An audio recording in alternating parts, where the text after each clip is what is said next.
Es arī priecājos būt jūsu vidū. Es līdzīgi kā brālis, kurš liecināja, arī kaut kādā, var teikt, neesmu tas dosmīgākais runātājs, bet Dievs pamazām ir aicinājis un līdzis, un esmu šos solīšus spērts. Jāsāk droši vien ar to, ka man jāiepazīstina ar sevi. Mans vārds ir Normunds, un es esmu no Mājvietas draudzes, vai tie, kas zina, kādreiz tā bija semināra draudzes Lašpaiša ielā 37. Un pie jums jau ir bijuši brāļi no mans draudzes Kārlis mācītājs, Kārlis Kārkliņš sludinājis un Tomas, un esmu priecīgs būt jūsu vidū. Un tagad es lūdzu un domāju par šo reizi, kad braukšu pie jums ciemos, tad man bija jāteic, ka es neko nezinu par jūsu draudzi. Man nebija nekāda priekšstata, vai šeit būs vairāk veci cilvēki vai jauni cilvēki. Vai šeit būs nobrieduši kristieši vai nesen atgriežušies kristieši. Un man ir tā sanāca dzīvē, ka es kalpoju Aucas draudzē, kas ir pie Lietuvas robežas, vienreiz mēnesī brauc turien, un tā draudze, kur visi ir vecāki par mani. Un man ir tas gods un uzdevums mīlēt cilvēkus viņu dzīves vietā, kur viņi ir. Un atkal Mājvietas draudzē, izņemot ar dažiem izņēmumiem, pārsvarā visi ir jaunāki par manī. Tā kā man ir prieks, ka es varu doties pie dažādām paudzēm, dažādās vietās un pasludināt Dievu vārdu. Un Dievs, lūdzot par šo reizi šeit, par šo braucienu, Dievs deva tādu paskubinājumu sludināt no šī brīnišķīgā psalma, no 23. psalma, kurš patiesībā attiecās uz mums visiem, jo tas ir par svētceļojumu. Mēs visi esam šajā svētceļojumā kopā ar Kristu, un vai nu tu esi vecs, vai jauns, vai nobriedis kristietis, vai nesen atgriezies kristietis, ja esi paņēmis šajā svētceļojumā tevi, un viņš ved līdz mēs nonāksim mājās, līdzīgi kā Mūzes veda cauri Izraēla tautu, Kristus ved cauri mūsu dzīvē. Un jāteic, ka vairāk šis svētceļojums ir nevis kā ceļojums, kur mēs aizbraucam ar lidmašīnu, un tad ir tāds kurorts, kurā mēs varam pie okeāna vai pie jūras, kur atpūsties, bet vairāk tas atgādina tādu pārgājienu, kur pašam ir jāņem līdz tās mantas, un pašam ir jāiet un jārūpējās par sevi. Un kāpēc tā? Tāpēc, ka mūsu ticības dzīve jau ir tāda, ka viņa nav tāda konstanta. Nu, nav tā, ka mēs ierodamies, sasniedzam, apstājamies, un tad mēs esam kurortā, un tad viss notiek. Bet mums ir cīņas, mums ir mūsu gājums, mūsu uzticēšanās, arī mūsu dzīves un ticības izaicinājumi. Bet labā lieta ir tā, ka visā tajā, kaut gan mēs nezinām maršrutu, mēs nezinām mūsu dzīves maršrutu, bet labais gans, kas mūs vada, viņš zina. Mēs esam uzticējušies viņam, mēs sekojam viņam. Un šajā psalmā, ko mēs lasījām, nevar nepamanīt, ka pirmos 3 pantos ir tik daudz rakstīts, ko Dievs dara. Viņš ir labais gans, viņš mūs ved. Viņš rūpējās, viņš mūs ved pa taisnības ceļu. Viņš ved mūs zaļainās ganībās. Cik ļoti bieži mums ir tā, ka mēs atradam Dievu vārdu un mēs raugamies uzreiz uz to, kas attiecās uz mani. Nu, kas man kā kristietim jādara? Un tas ir pareizi, vai ne? Ticības dzīvē jābūt dzīvē. Un ja mūsu ticība dzīve, tad tas novedīs pie tādas mērķiecīgas rīcības. Bet tomēr mūsu ticības dzīvē ir tā otra daļa, kur mums jādomā, kur mums jāņem šis vārds, kur mums viņš ir jāielaiž savā sirdī, jāpieķerās ar ticību viņam, ka tas stiprina mūsu ticību, kur mēs domājam par to, ko Dievs dara. Nu, ja jūs kādam nekristietim, kādam varbūt draugam, darba kolēģim, viņi zina, ka jūs esat kristietis, un pajautāt, ko tu domā par kristiešu dzīvi? Viņš noteikti teikt, tu ej baznīcā, tu ziedo, tu lasi bībeli, centies dzīvot morāli pareizu dzīvi, lūdz, varbūt labus darbus arī dari. Bet viņi nezina, un neviens neteiks par to, ka kristiešu dzīve patiesībā ir tā daļa, ko Dievs dara mums, viņa ir daudz lielāka nekā mēs, mūsu atsaukšanās. Nu, kaut kādā ziņā to varētu salīdzināt ar laulību. Ja es jums pastāstītu, ko es daru laulībā, es no rīta mostos un taisu sievai kafiju, un tad es eju uz darbu, un tad es cītīgi strādāju, jo jau tur ir ģimene, un tad es nāku mājās, un tad vēl kaut kādu mājas darbu, un tad es eju noguris un gulēt. Un kristieši no malas, nekristieši no malas, viņi redz kristiešu dzīvi līdzīgi. Nu, tu kā kristietis, tu rīktīgi nodevies, un tu tikai darbojies, un tu tikai centies un tā. Bet viņi neredz to skaistumu, viņi neredz to otru pusi. Ja viņi dzirdētu, ja viņi zinātu, ja es kādam stāstītu par savu laulību, ka mana sieva, viņi no rīta paspēja uztaisīt brokastis. Mēs braucam uz darbu, mēs paspējām viens par otru aizlūgt. Viņi aizlūdz, lai man labi iet darbā.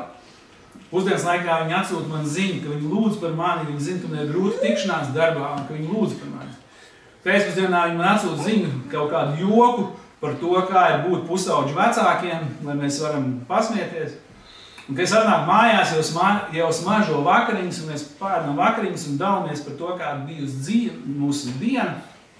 Un tad ir lietas, ko mēs varam arī aizlūgt un nolikt Dieva priekšā. Un tas jau izklausās labāk. Un līdzīgi ar mūsu to ticības dzīvi, kad ir daļa, kas pilnībā attiecās uz Dievu, ka mēs varētu teikt, tas ir Dieva darbs. Tas ir tas, ko Dievs dara, tas ir tas, ko Viņš dara. Un mums ir tā iespēja tikai stiprināties tajā, ka mēs varam to lasīt, mēs varam baudīt to, savām sirdīm pasludināt, ka Kungs ir labais gans. Es savam 17-gadīgajam dēlam, es teicu, ka es braukšu sludināt uz vietu, kur es nezinu, cik būs jauni cilvēki, veci cilvēki. Es saku, iedod man kādu piemēru, kā tu jaunietim pateikt, kas ir labais gans.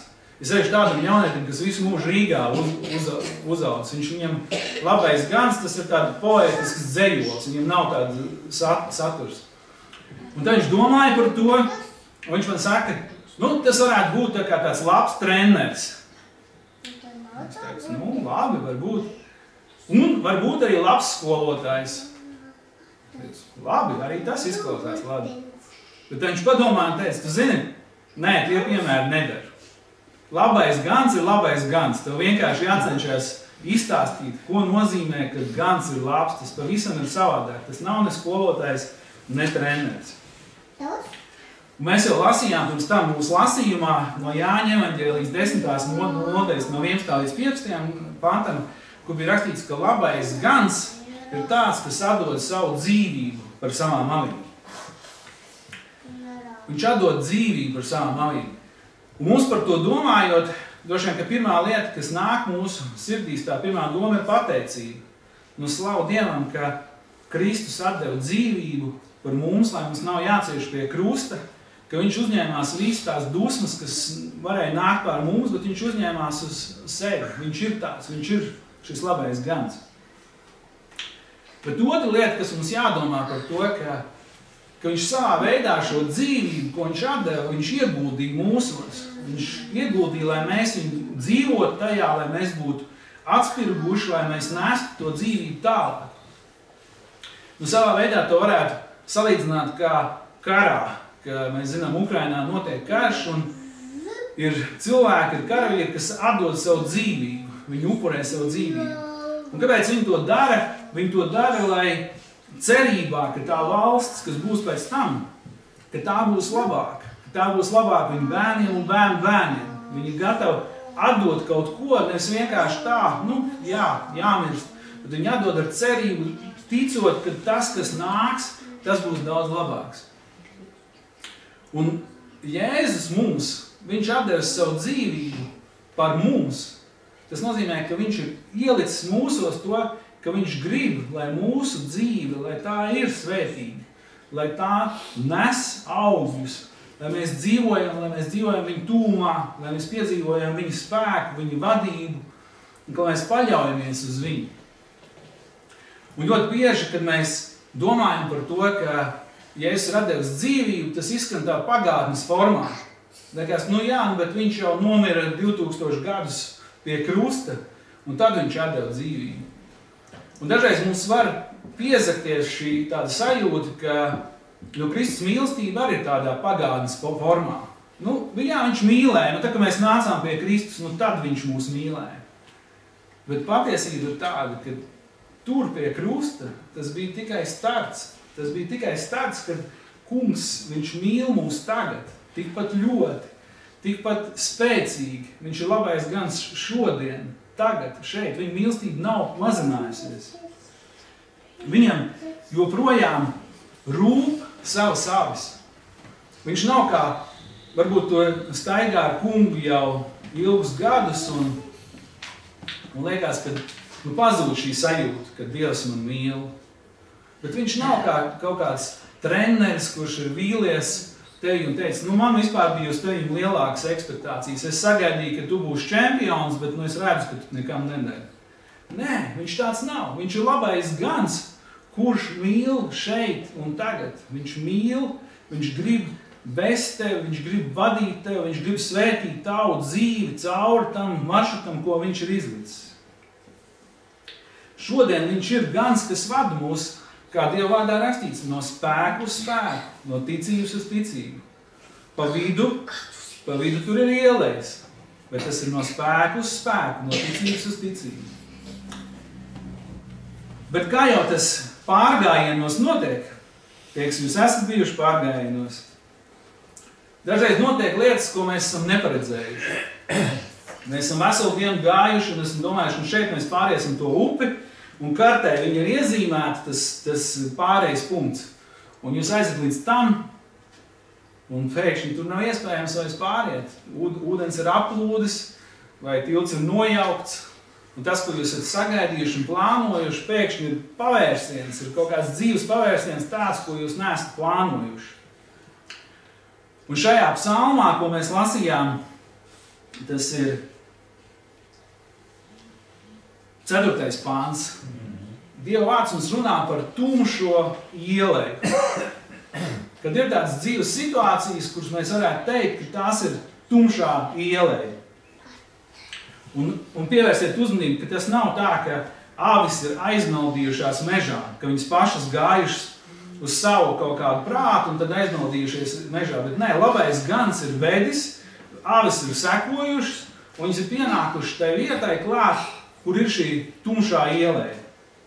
Dažos tulkojumos rakstīts nāves ieleja, bet precīzi tomēr būtu tumšā ieleja, jo avīm nav baili no nāves, jo viņas nesaprot tādu nāves konceptu, viņām bailes no tumsas. Tiešām, tie, kas zina aicis, viņām ir bailes, kas tur ir tāds bailīgs. Ja? Un līdzīgi mums, kad mēs esam gājuši, sekojuši Kristum, var būt tā situācija, ka tu pieeji klāt un ir šī tumšā ieleja. Kas tad ir šīs tumšās ielejas mūsu dzīvēs? Mums tas ir jāsaprot un jāpieņem, ka tumšās ielejas mūsu katra cilvēka, katra brāļa un māsa dzīvē, tas var būt ļoti dažādas lietas. Varbūt kādam pusaudzim tā viņa attiecības ar vienaudžiem, viņa skolas spiediens, kas uz viņu ir, arī tāds šaubas par to, ko dzīvē darīt tālāk, tā var būt viņa tumšā ieleja. Kādam citam tā var būt kaut kāda pēkšņa slimība, vai kaut kāda finansiāla grūtības, vai kaut kādas citas tādas lielas lietas. Bet var būt tā, ka tu pienāc dzīvē pie šī posma, kur tev ir šī tumšā ieleja. Un nav jau tā, ka es te nāku jums un stāstītu, kāda ir manējā tumšā ieleja, un tā pārsit viss jūsējās, un tad es jūs tā kā nonicinu un saku, tavējā jau nekas nav. Jā, būsim saprātīgi tajā, ka mums jāsaprot, ka citam cilvēkam viņa tumšā ieleja, varbūt mums tas nešķiet nekas, bet tā ir viņa dzīve, tā ir viņa ticības ceļš, tas ir tas ceļš, kurā Dievs viņu vada. Un šajā tumšajā ielejā, lai no mums, kad mēs redzam kādu, kas tuvojās vai kas dalās, ka mēs varam iedrošināt to cilvēku un teikt, ka labais gans, labās ziņas ir tādas, ka labais gans ir ar tevi šajā tumšajā ielējā. Nav tā, ka labais gans pieveda pie šīs ielejas, teica, tad ej cauri un es paskatīšos, kā tev tur sanāks. Un ja nesanāks, tad tu sauc mani, ja? Nē, bet ko Dieva vārds mums atklāja, ka Dievs, viņš iet, labais gans, viņš nav palicis tur zaļainajās ganībās, bet viņš iet ar mums, viņš ir blakus. Ja, kā tur ir teikts, ka viņam ir šis gana zizlis, ja, šis gana steks un gana zizlis. Ja. Un ar vienu viņš var piebakstīt, kad vajadzīgs, un ar otru galu viņš var izraut mūs, izcelt no bedrēm, kad vajadzīgs. Un ir taču tā, ka dažreiz, kad mēs ejam cauri tumšām ielējām, mēs varam iekrist kādās neticības bedrēs. Ka liekas, ir tik grūti, un man uznāk neticība. Un kad mēs varam lūgt, ka labais gans viņš mūs izceļ, viņš atkal pievelk pie sevis tūmā, saka, jā, ir tumšā ielē, mēs ejam tam cauri, bet es tevi aicinu ārā, es tevi aicinu pie sevis. Mums var būt situācijas, ka tu esi tumšās ielējas vidū. Un tev gribās tur atpakaļ, gribās tur, kur ir tās zaļainās ganības, bet tur es nevaru tikt. Bet arī uz priekšu tu neredzi, ka pēkšņi kaut kas dzīvē ir tā pamainījies, ka tu neredzi uz priekšu, tu nezini, kas būs. Un vienīgais, kas atliek tev staigāt no dienas uz dienu, no ticības uz ticību. Kad tu nodzīvo vienu dienu, saka, es šo dienu nodzīvoju ticībā, bet es nezinu, kas nesīs rīt, parīt vai pēc nedēļas. Un dažreiz patiesībā Dievs var pieļaut tādas situācijas mūsu dzīvē, lai mēs mācītos šo atkarību, lai mēs mācītos staigāt no viņa soli pa solītim. Mums var būt tādas dienas, tādas sezonas, kad mums jādzīvo no dienas uz dienas. Mums var būt arī situācijas, ka tu nonāc situācijā, ka tev ir šis lielais jautājums, kāpēc? Nu, kāpēc tā? Kāpēc šīs lietas notiek ar mani? Kāds jauns cilvēks bija plānojis savu dzīvi, viņš bija veidojis savu karjeru, mācījies un darījis visu ar tādu nākotnes skatu. Nu, ka viņš zina, ko viņš darīs, ko viņš profesionāli darīs, kur viņš attīstīsies. Un pēkšņi tiek novelkt līnija, un pēkšņi tas beidzās, un viņam nav iespēja vairāk neko darīt tālāk. Un viņam ir jautājums, nu kāda jēga? Es sekoju Kristum, tā nebija mana ambīcija, bet es sekoju Kristum, un pēkšņi ir šī vieta, kur es saprotu, ka viss tas tilts tur nav, ir jāgriežas atpakaļ, jāiet viss tas ceļš atpakaļ. Un ir šiem lielie jautājumi, kāpēc. Un dažreiz, ja mēs esam godīgi, mums šķiet, ja Dievs mums atbildēs, kāpēc, tad mums sirdī ienāks mierinājums. Un tad es zināšu, jā, šis manā dzīvē ir noticis tāpēc, ka tas un tas. Bet Dieva vārds mums to neapsola, kad mums vienmēr būs šīs atbildes.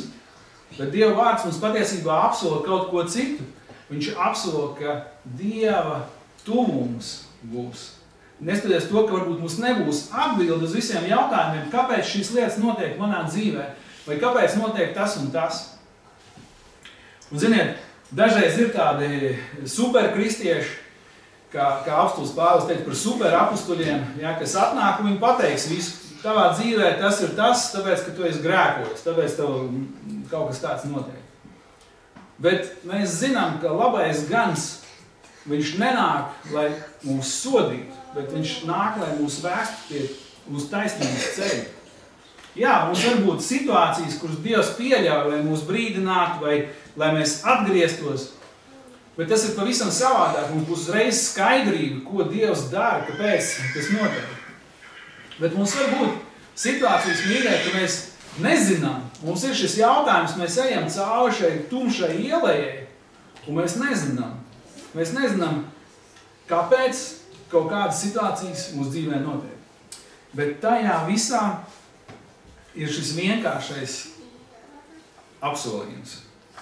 Un kā gribētos, lai būtu tā vienkārši, ka mēs varam pateikt, nē, vienkārši Dievs visu izmainīs un Dievs atklās un pateiks, bet Dieva apsolījums ir pavisam savādāks. Dieva apsolījums ir tāds, ka viņš būs ar mums tumšajā ielējā. Viņš būs tajā situācijā, kur tu nezini, kas sekos tālāk, ka viņš būs ar mums, ka viņš ganīs, ka viņš vedīs cauri, ka mēs varam paļauties. Dievs mums aicina, ka lai mēs meklējam vienmēr viņa tuvumu. Un jūs zināt, kad ir grūtības, ir grūti meklēt Dieva tuvumu. Kad ir grūtības, dažreiz liekas, no sākuma gribās atrisināt tās lietas, tas, kas ir aktuāls, un tad es meklēšu Dievu. Bet Dievs aicina, viņš aicina savā tuvumā. Un tas, ko mēs lasām tālāk, 5. un 6. pantā, kas ir ļoti interesanti, kad Dāvids šajā psalmā pasaka vēlreiz tieši to pašu patiesību, bet viņš pasaka caur citādu piemēru. Ja mēs lasām šos pantus, tu klāji man galdu maniem ienaidniekiem redzot, tu svaidi ar eļļu manu galvu, mans kauss ir piepildīts pilns līdz malai. Tiešām labums un žēlstība man pavadīs visu manu mūžu, un es palikšu tā kunga namā vienmēr. Atkal ir šis uzsvars uz tu. Atkal ir šis uzsvars, Dievs, tas, ko tu dari. Tas ir tas, ko es varu stiprināt ticību tajā, ka viņš ir tas, kas dara. Viņš ir tas, kas ir sagatavojis šo mīlestību. Un kā mums gribētos, ka mums būtu svētceļojums, kurā nav problēma. Ka ja es teiktu, rekur, nāc man līdzi un tev nebūs nekāda problēma, un viss būs gludi, un viss būs vienkārši. Bet ne šis psalms, ne arī cits psalms Dieva vārdā neapsola to, ka dzīve būs bez problēmām. Un ko mēs redzam šeit, kas ir rakstīts, kas ir interesanti, ka šeit nav tumšās ielejas, bet šeit ir ienaidnieki. Dievs klāja galdu ienaidniekiem redzot. Es nezinu, kā jums, bet man cilvēcīgi gribētos tā, Dievs klāja galdu, ienaidnieki ir miruši, un tad mums ir svētki un miers, bet vārds mums saka, ka Dievs klāja galdu ienaidniekiem redzot. Kas ir šie ienaidnieki? Dāvida gadījumā mēs saprotam, ka tie bija fiziski bruņoti vīri, kas gribēja viņu iznīcināt. Ja, tas viss skaidrs. Bet mēs, kas esam jaunā derībā, mēs zinām, ka mēs necīnamies pret miesu un asinīm. Ja, bet mūsu ienaidnieks, kas ir atklāts, ka mūsu ienaidnieks ir miesa un pasaule un sātans. Ja, šie 3 ienaidnieki. Bet tomēr man šķiet, ka Dieva vārds šeit paskaidro vairāk to, kas iepriekš sacīts par to tumšo ieleju. Kad šie ienaidnieki ir mūsu tie dzīves izaicinājumi, kas ir mūsu dzīvē, šī tumšā ieleja, vai šie pārbaudījumi, vai šīs grūtības, ka tie ir tie, kas viņi nepazūd. Un tajā vietā, kur Dievs klāja galdu, tur ir šīs grūtības, tur ir šīs lietas. Un savā veidā mēs varētu teikt, ka mūsu ienaidnieki miesa un sātans un pasaules kārība, viņi darbojās caur tādām grūtībām. Ja? Bet mēs redzam, ka Dievs klāja, Dievs piedāvā šo sadraudzību, viņš piedāvā šo vietu, kur viņš grib mūs atspirdzināt, kur viņš grib mūs svaidīt, lai mēs būtu svaidīti, lai mēs varētu arī svētīt citus, lai mūsu kauss būtu pilns, ja, lai mēs būtu pilni svētā gara, lai mūsos būtu svētā gara prieks, bet viņš to dara vietā, kur viņš nepaņem projām problēmas, kur viņš nepaņem projām visus izaicinājumus, bet Dievs tajā vietā grib dot mums savu sadraudzību. Un vai nav tā, ka dažreiz pamostoties no rīta, pirmā lieta, kas mums ienāk prātā, kā man tas ir jāatrisina? Kā es tikšu galā ar to lietu savā dzīvē? Kur man tur tikšanās un pēc tam bērni un jāizved un tas?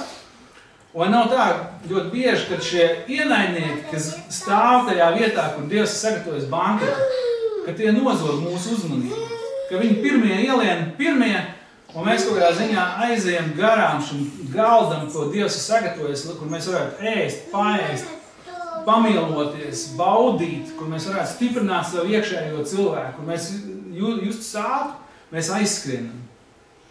Un tad arī ir otra puse, ka mēs piedzīvojam, cik svētīgi ir bijis, ka mēs esam rītu sākuši, mēs esam ēduši no Dieva, un Dievs ir stiprinājis.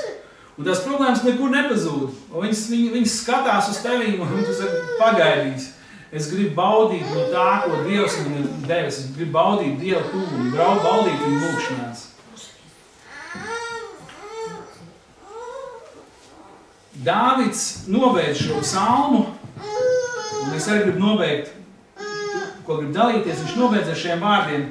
tiešām labums un žēlastība mani pavadīs visu manu mūžu, un es palikšu tā kunga namā vienmēr. Visās tajās problēmās un visā tajā tumšajā ielējā, kur dažreiz mēs varam iet, visās situācijās, kur mēs apzināmies, kur mēs varam teikt, jā, ienaidnieki uz manīm skatās, viņi grib nolaupīt to, ko Dievs ir sagatavojis.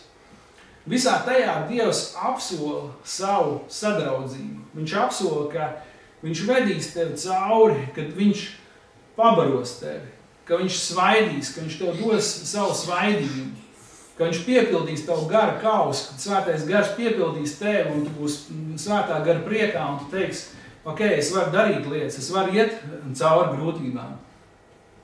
Un Dāvids beidz ar to skatu uz nākotni.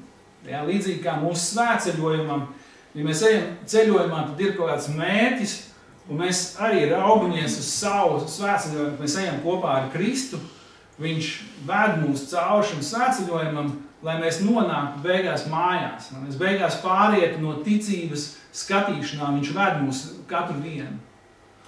Un Dāvids mums saka, ka lai mēs stiprinamies savā ticībā tajā, ka tu domā par to, tu esi arī grūtībās, ka tu ej, varbūt pārguris vai masticībā vai kā, ka tu saki, es būšu vienkārši avs, un es uzticēšos tas, kas ir Dieva daļa, atstāšu to viņam, viņam man ir jāgar, viņam ir jārūpējās, es vienkārši saņemšu, es vienkārši būšu saņēmējs. Un vēl, ko mēs redzam, ka Dievs ceļ savu templi to problēmu vidū. Tas ir pārsteidzoši, ka Dievs ceļ to templi tajā vietā, kur mums ir sadraudzība, tur Dievs ceļ templi, bet Dievs nepaņem prom visus tos izaicinājumus, un Dievs nepaņem prom visas tās grūtības mūsu dzīvē. Un mēs varam iet dažādiem. Es zinu, ka noteikti jūsu starpā ir cilvēki, kas daudz kaut ko savā dzīvē esat piedzīvojuši. Un jūs varat iet cauri šīm tumšām ielējām, bet zināt, ka Dievs ir ar mani. Man nav viss atbildes, bet Dievs ir ar mani. Viņš ir apsolījis, jo viņš ir kungs, viņš ir labais gans. Un es varu stiprināties šajā vārdā un teikt, kungs palīdz, lai mana dvēseli ir pabarot, lai mana dvēseli ir stipra. Es novēlu, ka Dieva vārds, kā ir rakstīts, ka mēs varam ēst no šī bagātīgā galva, ka mēs dažreiz varam ļaut sev arī kā kristieši teikt, es gribu nolikt to malā uz mirkli, kas man kā kristietim jādara. Un vienkārši baudīt to, ko Dievs dara. Un saka, Dievs pabaro man, dod man, lai es varu ēst, lai man ir sāta sajūta, lai es esmu apmierināts. Mēs izlūksimies svaidījumu katrai dienai, mīļie, kad nav neviena diena, mums katru dienu vajag svaidījumu, lai tajā dienā mēs varētu nest Kristu un lai mēs varētu būt par labu svētību citiem, lai mēs varētu mīlēt viens otru, ja kā brālis dalījās, ka mums jāmīl, bet kā tu vari mīlēt, ka dažreiz tu jūties tik tukšs, bet ka svētais gars nāk palīgā, tad tu vari mīlēt to, ko liekas ir tik grūti mīlēt, bet tā mīlestība, ko Dievs mums devis, ka mēs spējam to izdarīt. Un meklēsim svētā gara iepriecinājumu, kas šeit rakstīts šis pilnais kauss, kad kauss ir pilns, kad ik mirkli mēs varam meklēt svētā gara iepriecinājumu katru dienu. Arī tajās dienās, kad tu pamosties no rīta un saki, man ir grafiks, man ir jāskrien, jāved bērnus turien, biznesā jādara tas un tas, tad arī tajās dienās man sākums ir, nē. Es lūgšu, lai kungs piepilda man prieku, lai es varu prieku visu to darīt. Tās ienaidnieki, lai skatās, viņi pagaidīs, lai Dievs mūs svētī.